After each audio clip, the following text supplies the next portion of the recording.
Bien, hermanos, estamos meditando en esta serie acerca de la gracia y quisiera ahora referirme a esta temática en la carta a los Hebreos,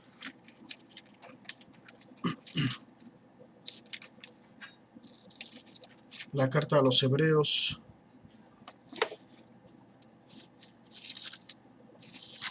que fue el texto que tomó nuestro hermano Junior.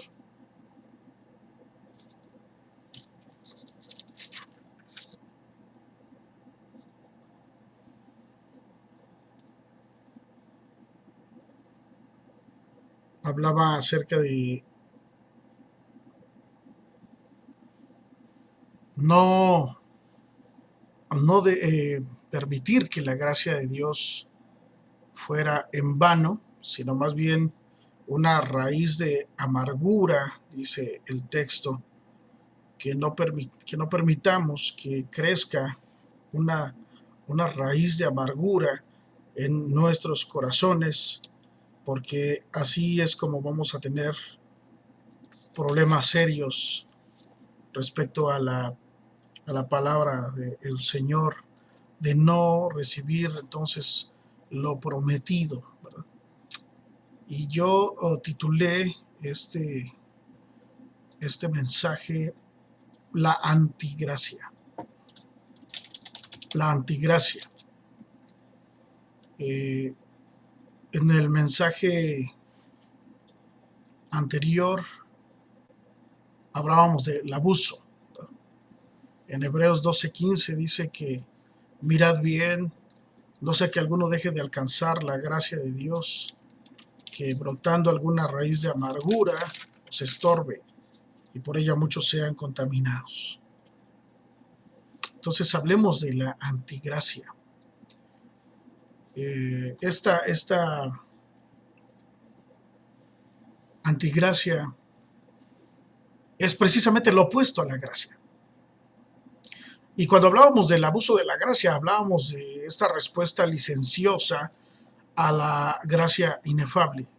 Es esta actitud que dice, bueno, no me importa lo que yo haga con mi cuerpo, es mi cuerpo, yo puedo hacer lo que mejor me parezca, en mi mente también, con mi sexualidad, con mi vocabulario, pues la sangre de Cristo me limpia de todo pecado. Y entonces vale la pena detenerse un poco en este sentido, porque la gracia abundante de nuestro Señor ciertamente está disponible para todos nosotros, para el pecador, cuando éste se arrepiente. Y quien ya ha recibido la gracia de Dios, esa gracia preciosa, esa gracia sublime, responde en obediencia amorosa y en santificación de su persona. Eso es lo que la Biblia nos enseña. Por eso dice que ahora que ya habéis sido libertados del pecado y hechos siervos de Dios, tenéis por vuestro fruto la santificación y como fin último la vida eterna, reconociendo que la paga del pecado es muerte, mas la dádiva de Dios es vida eterna en Cristo Jesús, Señor nuestro. Entonces el fruto del cristiano que ha sido receptor de la gracia de Dios es la santificación, entendiendo la santificación como el proceso de hacer morir lo terrenal que hay en nosotros y de vestirse del nuevo hombre. Y esto sería imposible si no fuera por la intervención directa del Espíritu Santo de Dios en la vida del cristiano. Pero hoy dentro de la serie de la gracia quiero abordar entonces este tema de la antigracia. Y para eso quiero que pongamos en consideración el Evangelio de Lucas en su capítulo número 15. Lucas 15. Por favor. El texto con el que iniciamos lo traigo nuevamente a la memoria.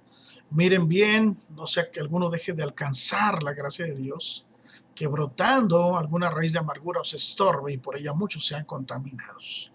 Aquí en Lucas capítulo 15 Tenemos tres relatos o tres parábolas que utilizó Jesús, recordando que las parábolas son estas enseñanzas que daba Jesús en un lenguaje muy sencillo, pero que comunicaban profundas verdades espirituales. Entonces tenemos aquí tres, repito, tres historias, tres parábolas, tres fiestas que celebran lo mismo las tres. Esas tres celebran lo mismo, la gracia de Dios. La primera que encontramos nosotros en los versos 3 al 7 es cuando un pastor tenía 100 ovejas, una se pierde y entonces va en busca de esa oveja perdida. Tenía ciertamente otras 99, pero las dejó allá en el aprisco, las dejó resguardadas. Bien pudo haberse conformado, bueno, pues no se perdió gran cosa, no hay problema. Pudo haberla dado por perdida sin ningún problema, aparentemente. Pero los pastores tienen una manera distinta de pensar a los hombres de negocios. Los hombres de negocios dicen, bueno, no hay problema, no se pierde gran cosa, pero los pastores dicen, no, es una oveja y hay que ir por ella. Entonces la busca, se decide y va y la busca, y cuando la encuentra, la lleva de regreso al rebaño y le da lo mejor que puede darle, está herida, la ayuda a sanar, y entonces hace una fiesta para celebrar este hecho de haber recuperado su oveja perdida. La segunda fiesta que encontramos en el capítulo 15 de Lucas está en los versos 8 al 10 y esta tiene que ver con un hogar, con una casa, un ama de casa que había perdido una moneda. No porque fuera la única moneda, decir, se me perdió mi única moneda, no, tenía otras monedas, pero se le perdió una y al igual que en la historia anterior, se decidió de manera muy firme buscarla. Y entonces movió los muebles, sacó la escoba, comenzó a barrer por todas partes y la encontró. Finalmente la encontró, y cuando la encontró, dio gracias, gritó de júbilo y entonces salió corriendo por la calle e invitó a sus vecinos para decir, miren, se me había perdido esta moneda y la he encontrado. Y bueno, se hizo ahí un gran alboroto, una fiesta. Y la tercera, que es del verso 11 en adelante, para la cual voy a permitirme leer el texto completo para que tengamos conocimiento de esta tercera historia. También dijo Jesús, un hombre tenía 2 hijos, y el menor de ellos dijo a su padre, Padre, dame la parte de los bienes que me corresponde, y le repartió los bienes. No muchos días después, juntándolo todo, el hijo menor se fue lejos a una provincia apartada y allí desperdició sus bienes viviendo perdidamente. Y cuando lo hubo malgastado todo, vino una gran hambre en aquella provincia y comenzó a faltarle. Y fue y se arrimó a uno de los ciudadanos de aquella tierra, el cual envió a su hacienda para que apacentase cerdos. Y deseaba llenar su vientre de las algarrobas que comían los cerdos, pero nadie le daba. Y volviendo en sí, dijo, ¿cuántos jornaleros en casa de mi padre tienen abundancia de pan y yo aquí perezco de hambre? Me levantaré e iré a mi padre y le diré, Padre, he pecado contra el cielo y contra ti. Ya no soy digno de ser llamado tu hijo. Hazme como a uno de tus jornaleros. Y levantándose vino a su padre. Y cuando aún estaba lejos, lo vio su padre y fue movido a misericordia y corrió y se echó sobre su cuello y le besó. Y el hijo le dijo, Padre, he pecado contra el cielo y contra ti, y ya no soy digno de ser llamado tu hijo. Pero el padre dijo a sus siervos, sacad el mejor vestido y vestidle y poned un anillo en su mano y calzado en sus pies. Y traer el becerro gordo y matadlo y comamos y hagamos fiesta. Porque este mi hijo muerto era y ha revivido. Se había perdido y es hallado, y comenzaron a regocijarse. Dice el verso 25. Y su hijo mayor estaba en el campo. Y cuando vino y llegó cerca de la casa, oyó la música y las danzas. Y llamando a uno de los criados, le preguntó qué era aquello. Él le dijo, tu hermano ha venido y tu padre ha hecho matar el becerro gordo por haberle recibido bueno y sano. Quiero que note el verso 28.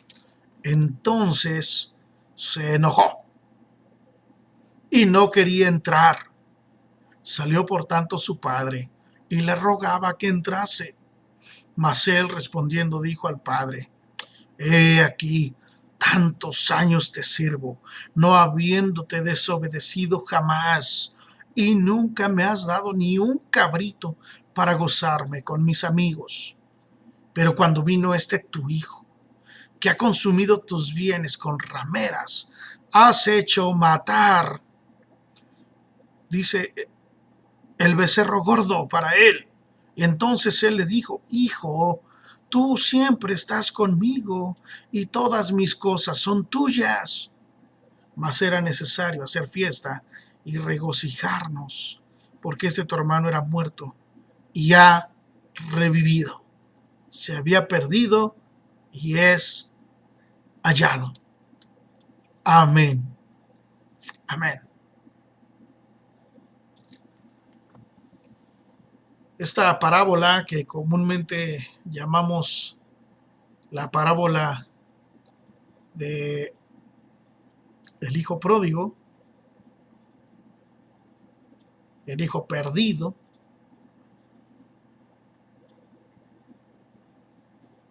yo quiero no enfocarme en la enseñanza del hijo menor, que dicho sea de paso hace aquí alarde de su egoísmo y que en un acto totalmente fuera de lugar y fuera de sentido decide pedirle a su padre la parte de la herencia que le corresponde. Pero no para invertir, no para emprender un negocio, sino más bien para derrocharlo. Y así lo hace. Todo lo malgasta, regresa después arrepentido. No, yo me voy a enfocar en el hijo mayor. Algunos han llamado con mucha razón el síndrome del hermano mayor, a esta actitud del hermano mayor. Este síndrome está de manera magistral retratado por esta parábola de Jesús. Lo primero que debemos notar es que esta parábola tiene destinatarios. Sí, hay personas que están escuchando este mensaje de Jesús. Quiero que vean el verso 1 y 2 del capítulo 15 para que veamos el contexto de la enseñanza. Dice el capítulo 15, verso 1 y 2. Se acercaban a Jesús todos los publicanos y pecadores para oírle.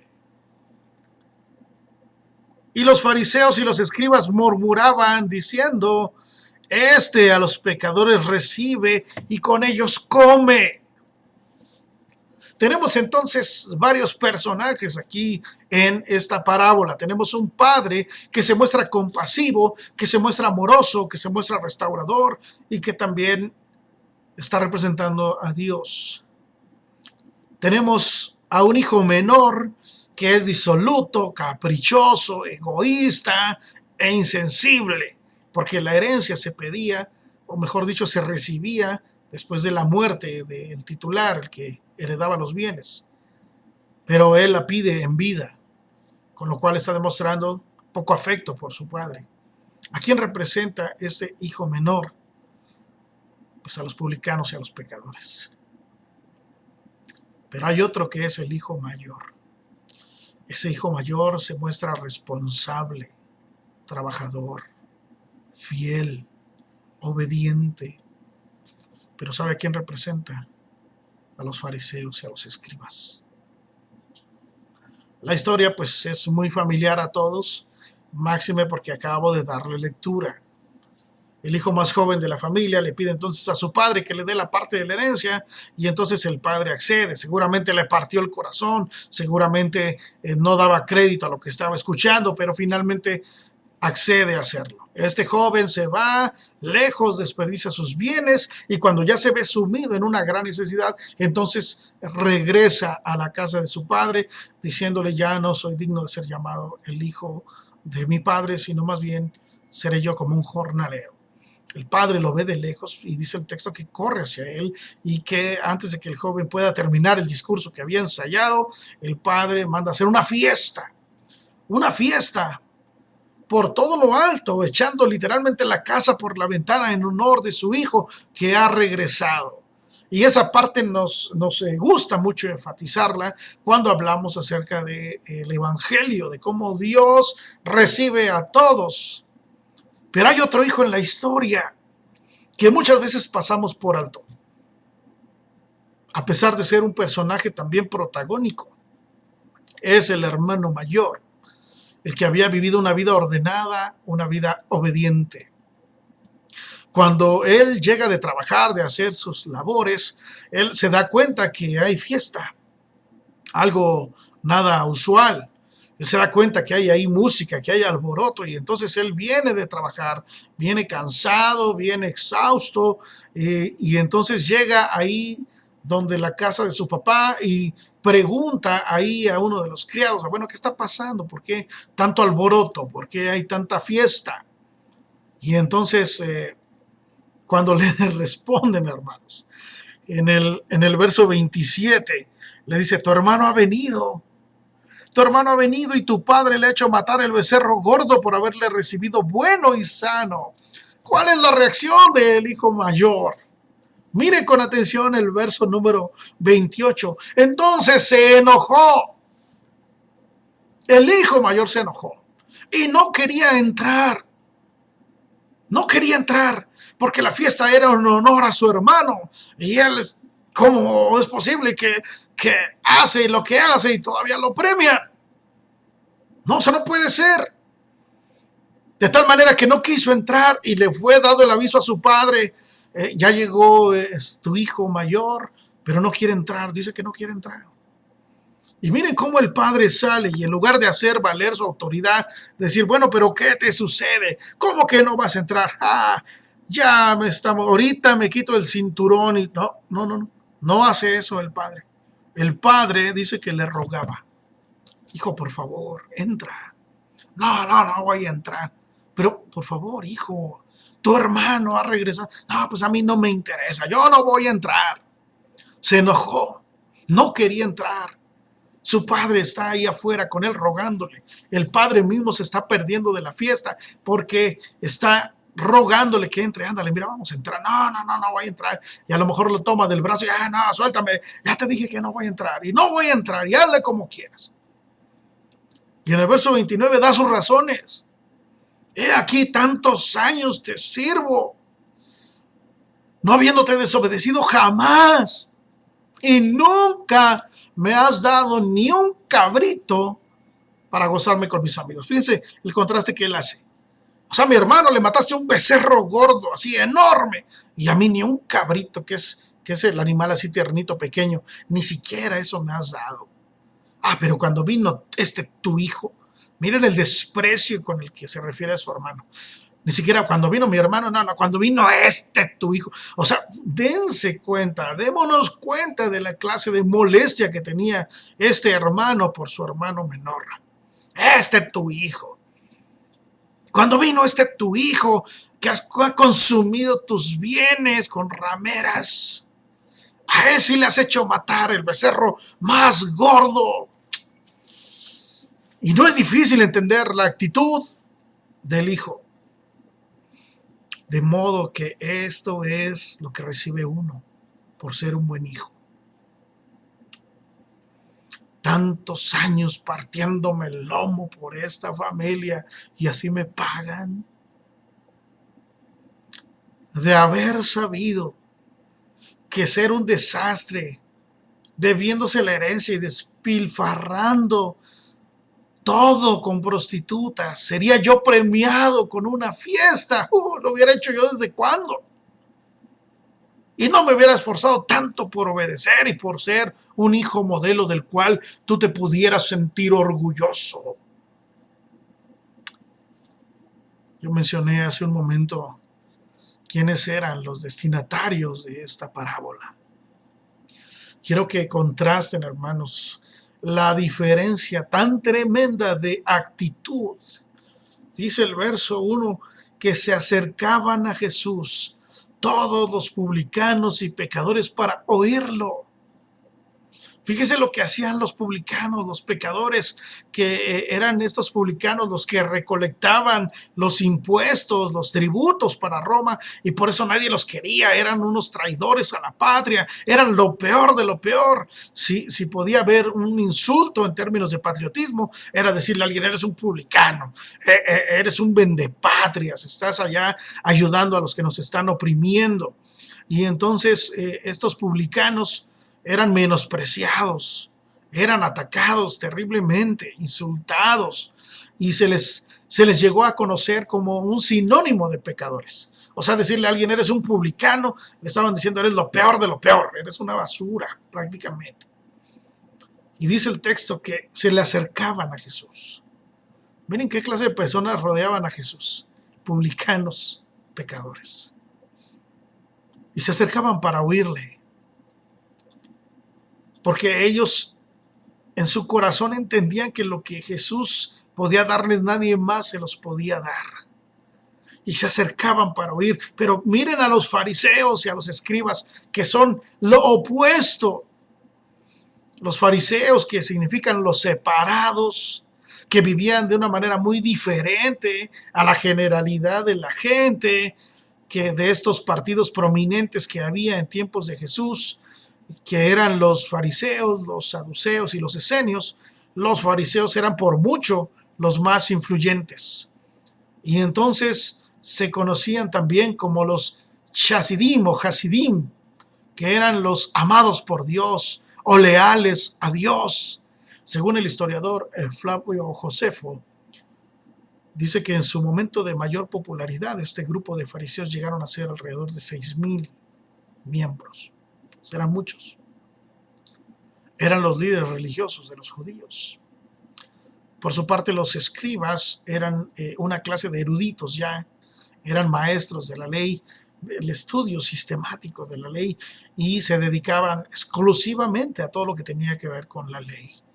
Y entonces siempre andaban juntos los fariseos y los escribas. Pero ¿qué era lo que hacían estos? Estos murmuraban. Estos murmuraban, mientras los otros se acercaban con una actitud humilde, una actitud sumisa, una actitud de reconocimiento de su condición. Los otros murmuraban.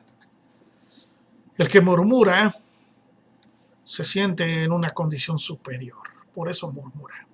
Cree que tiene el legítimo derecho de hablar en contra de los demás, por eso murmura. Entonces, derivado de esto, podemos decir que el hijo mayor representa a aquellos que han recibido la gracia de Dios, pero que han permitido que en su corazón crezca una raíz de amargura. Son aquellos que no pueden soportar a aquellos que son desobedientes, o que son incumplidos, o que no tienen un celo santo por Dios, que no soportan a aquellos que reciben otra oportunidad. El autor Max Lucado, en uno de sus libros, Todavía remueve piedras, se llama el libro, recoge esta historia, esta parábola, y dice respecto del hijo mayor: por fuera es todo lo que un padre pudiera desear tener en un hijo.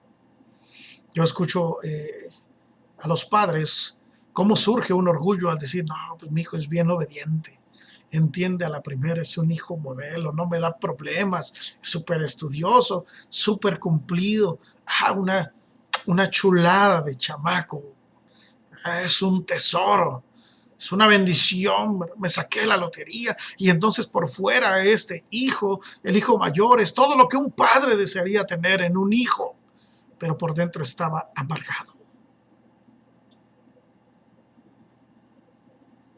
Estaba vencido por los celos, consumido por la ira, cegado por la amargura. Porque, amados,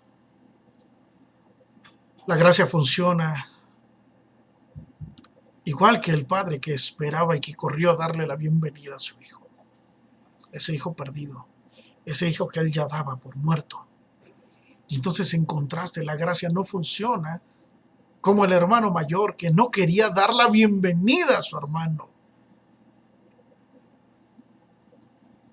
al pervertido, al despilfarrador, al parrandero, al jugador, al taur profesional. Pero la prueba de la madurez espiritual no está en lo puros que seamos, sino en lo conscientes que estamos de nuestra impureza. El orgullo no recibe la gracia, hermanos, y tampoco la comparte. Más bien el orgullo la asfixia, la oprime, la va matando poco a poco. El legalismo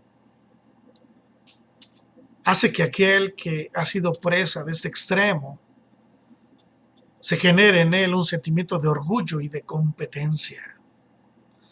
Se puede conocer de memoria la ley, pero no estar obrando en su corazón. Te doy gracias porque no soy como este publicano. Te doy gracias porque no soy como este pecador. Te doy gracias porque yo sí soy lo mejor de lo mejor. Santo, puro, obediente, trabajador, servicial. Estoy siempre haciendo cosas para mi Padre. Diezmo de todo lo que tengo, cuento todo, respeto todo, guardo todo. Soy en extremo obediente y me alineo a la voluntad de mi Padre.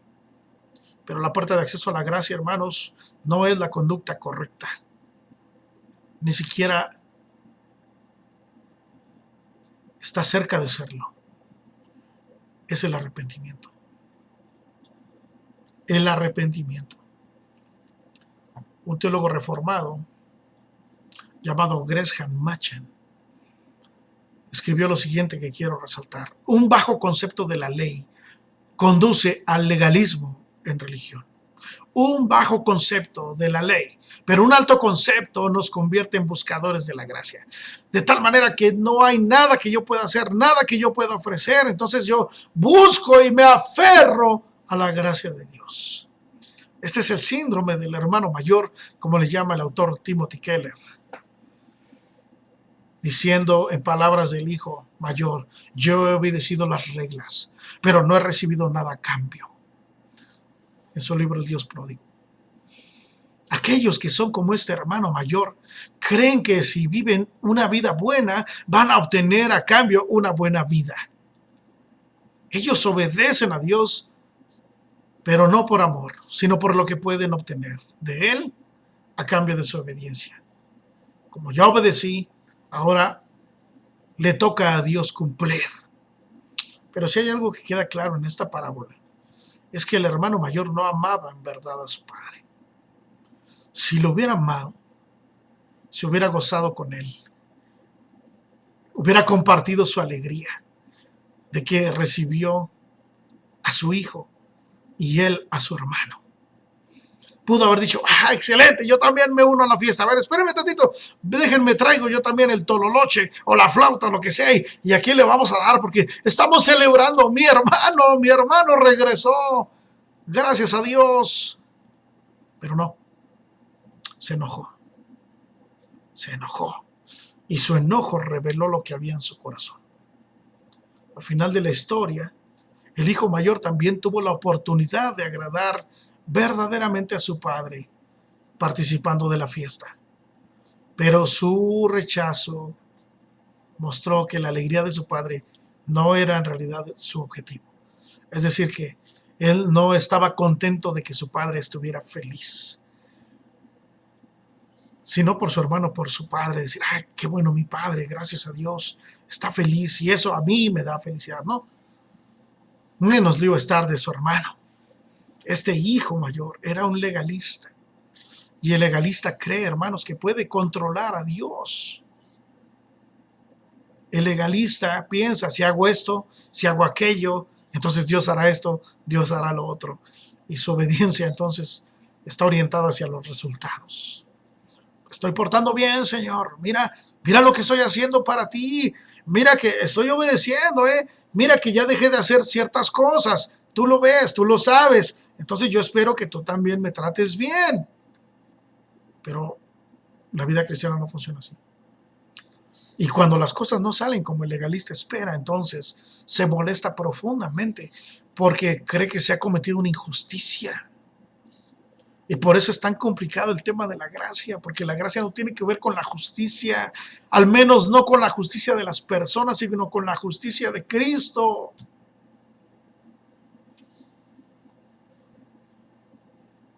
Esa es la acusación del hijo mayor en contra de su padre. Tú eres injusto conmigo. Me has tratado de una manera no justa. Mira todo lo que he hecho. Mira todo el trabajo. Mira la sangre, sudor y lágrimas que yo he dejado por obedecerte. Y esto es lo que recibo a cambio. Por eso es que los legalistas nunca son felices. Nunca son felices. Al contrario, son quejumbrosos. Son quejosos, son criticones, murmuradores, como bien apunta Lucas en este capítulo 15, verso 2. El legalismo se caracteriza entonces por el orgullo y el sentido de superioridad.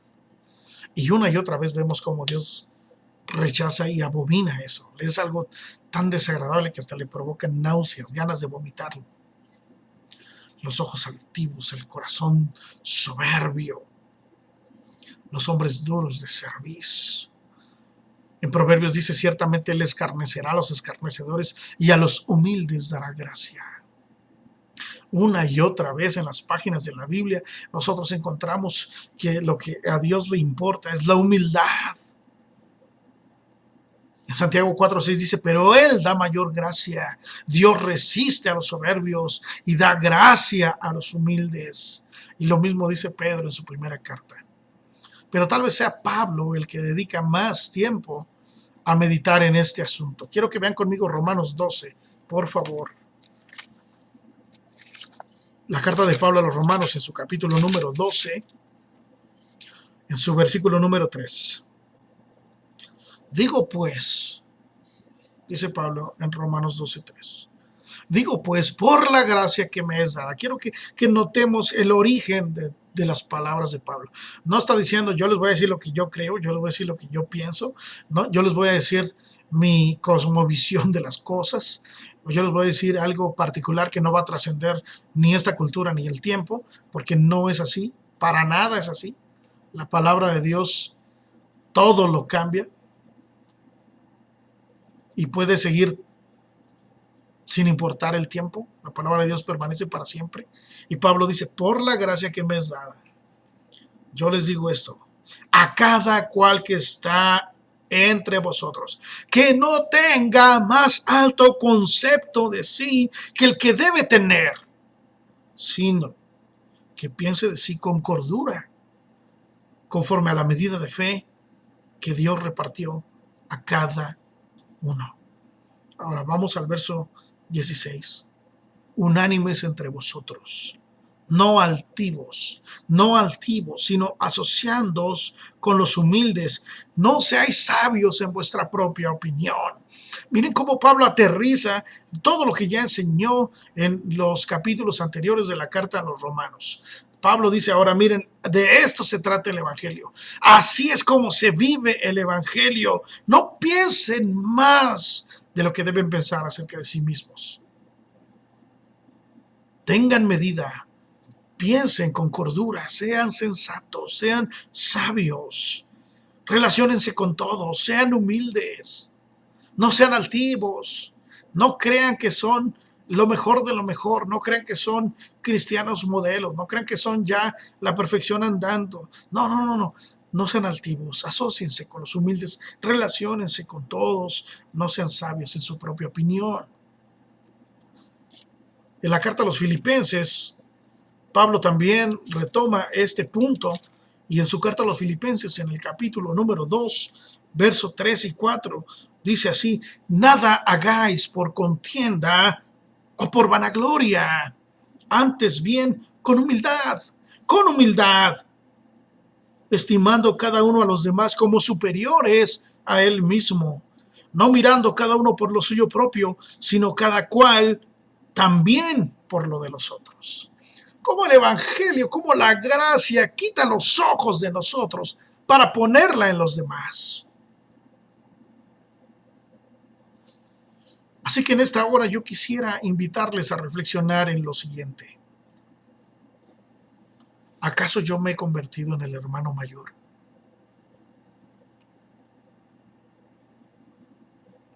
¿Será que he dejado de disfrutar la vida cerca de mi Padre y me he concentrado más en juzgar a aquel que ha regresado?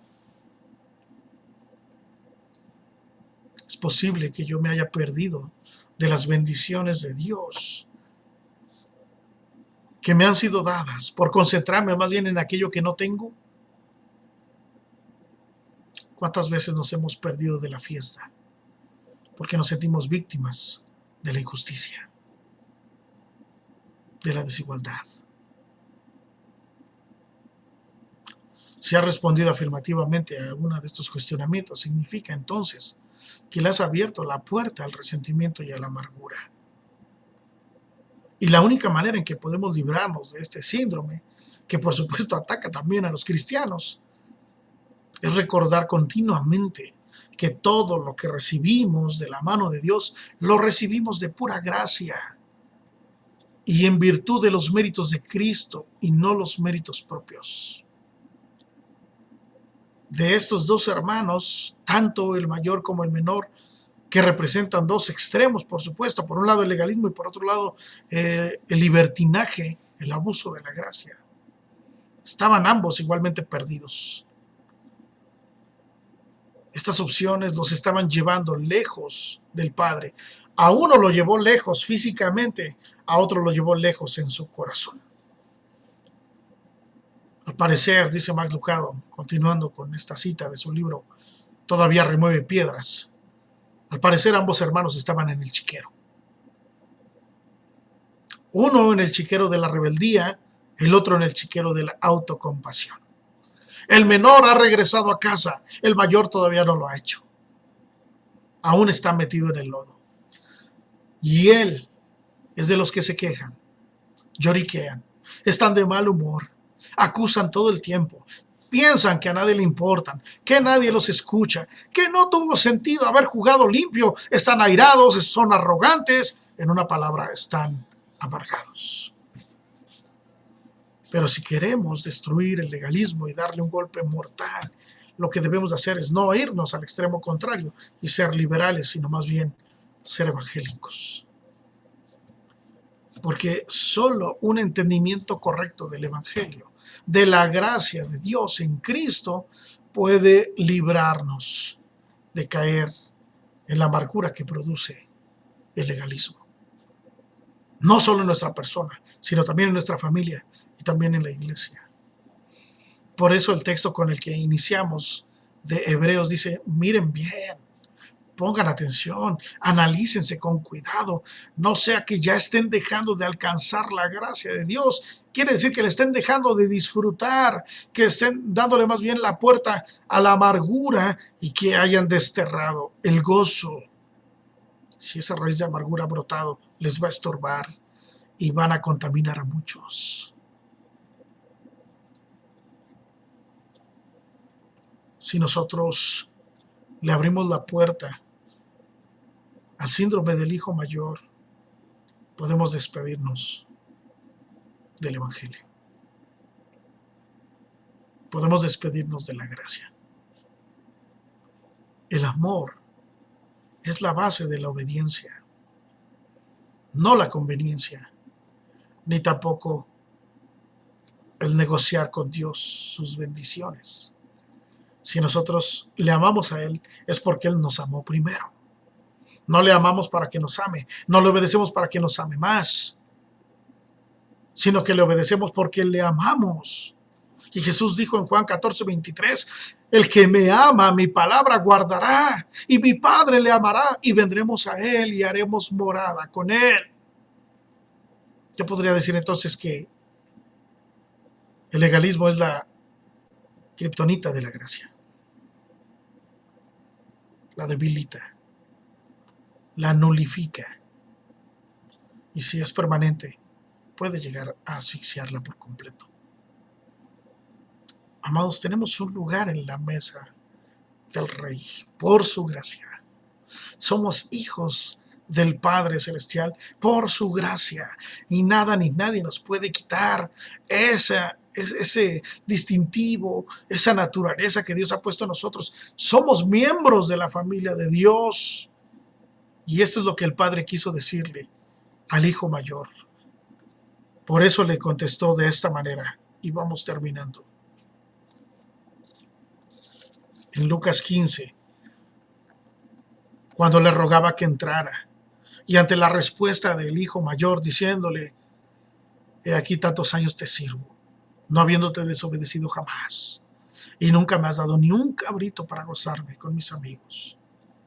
Pero cuando vino tu hijo, que ha consumido tus bienes con rameras, has hecho matar para él el becerro gordo. ¿Cuál es la respuesta de este padre amoroso y sabio? Él entonces le dijo: hijo, tú siempre estás conmigo y todas mis cosas son tuyas. Miren, hermanos, por estar concentrado en lo que hacía y dejaba de hacer, el otro hijo no se había dado él la oportunidad de disfrutar de todas las riquezas abundantes de su padre.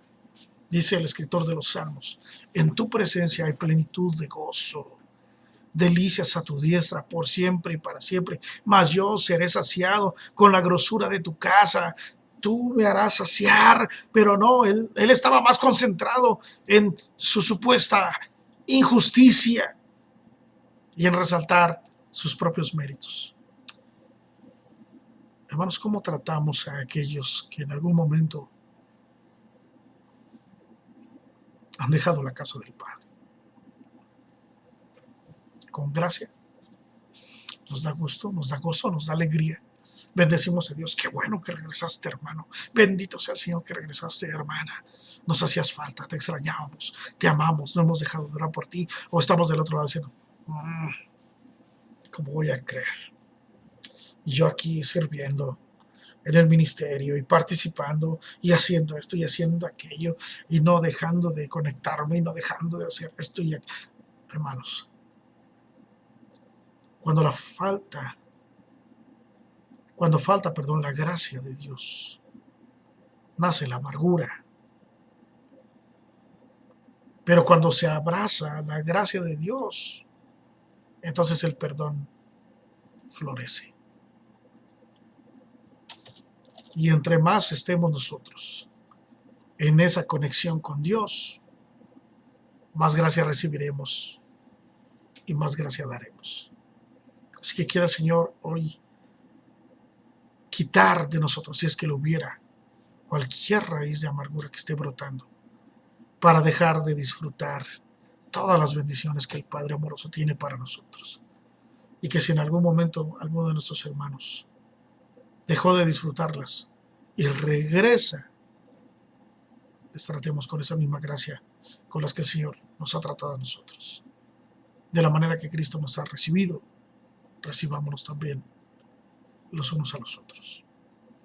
Dios los bendiga, hermanos. Dios bendiga su palabra. Amén y amén.